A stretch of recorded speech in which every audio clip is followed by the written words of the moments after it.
the video pieces are potentially, I think, the easiest to access, but are the most challenging in some ways to analyze and decode.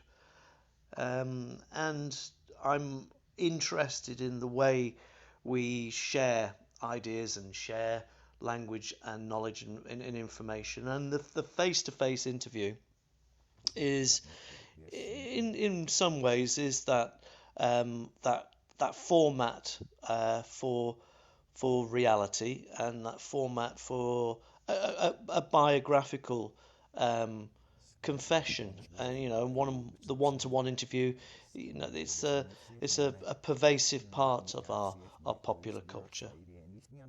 And I was particularly interested in this one interview, this ICA interview between Issa Gensken and Gregor Muir, and I was drawn to the fact that how awkward this interview was. Normally a face-to-face interview um, means that either the interviewer or the interviewee is trying to strengthen their position by recounting colourful anecdotal stories, in an attempt to gain some ground and some leverage. But in this interview, it's full of difficult moments, um, difficult moments through serious analysis, and it's full of camera glances and pauses, and this process of trying to keep an interview process going.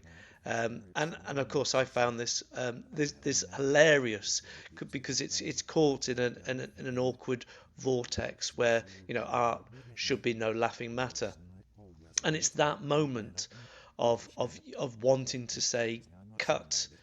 Can we have a second chance at recreating this first impression?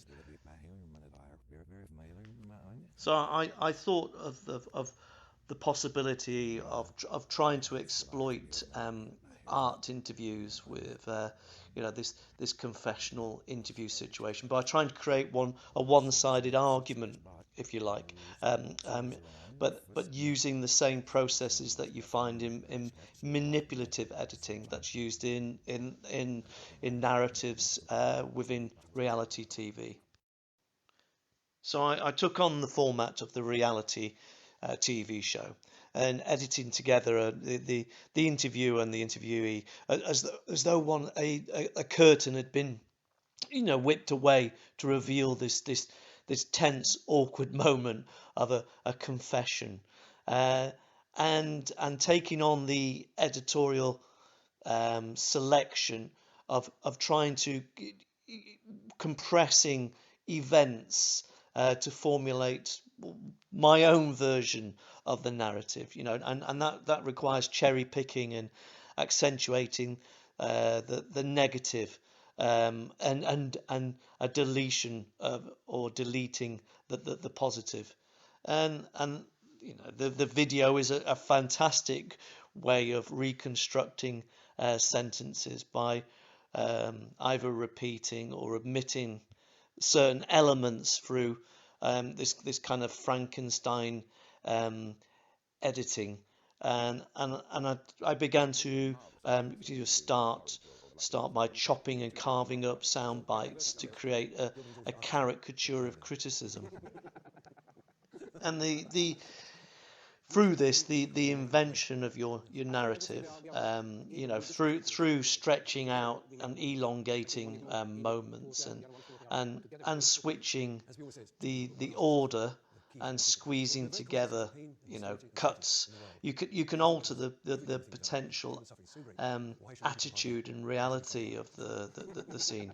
And there is this overlaying of that I placed within the videos, and audio sound effects to create and to draw out the idea of time, all of which I think can be employed to create the potential of this kind of conflict between the interviewer and the interviewee.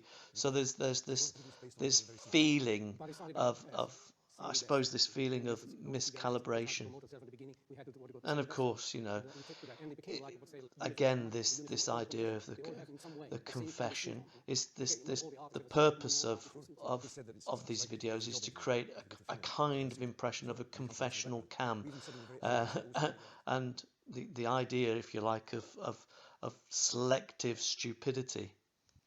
And this selective stupidity is really quite difficult. It's the way that you reduce and create a reduction of the absurd by drawing out and exaggerating features, to create a caricature. And in this particular video here with the between Hughes and Emin, I'm trying to exaggerate the in particular with Robert Hughes, the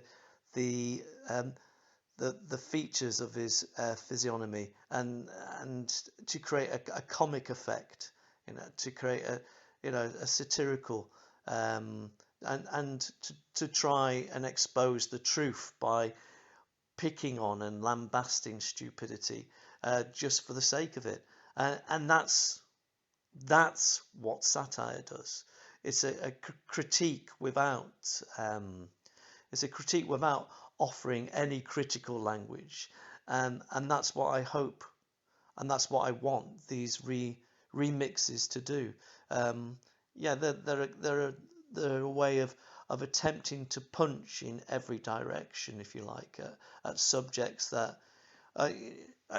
like art, which is sometimes too big to fail.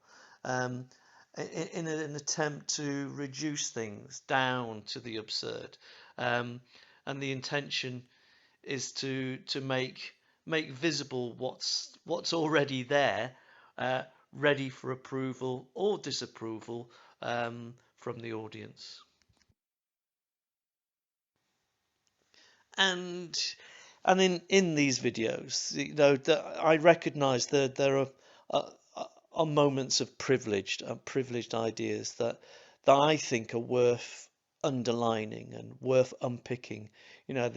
This knowledge intense conversation that sometimes you need to do a double take, because you can't quite hear, or there's a feeling of mismatch, that moment when you recognize or suspect that there's a moment of a lack of humility, and my response in these situations is to laugh and to want to use these tools of exaggeration, and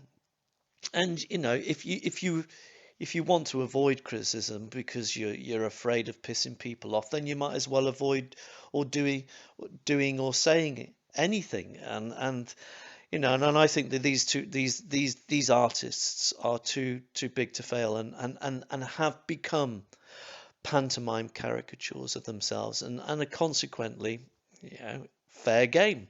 And pissing people off, I feel, is both sometimes necessary and inevitable, so long as your intention is to do the right thing, and if this means putting yourself into a position of not having to please anybody in order to create something with humility, and then go ahead and make art that pisses people off, like David Hammond's Up Against a Richard Serra.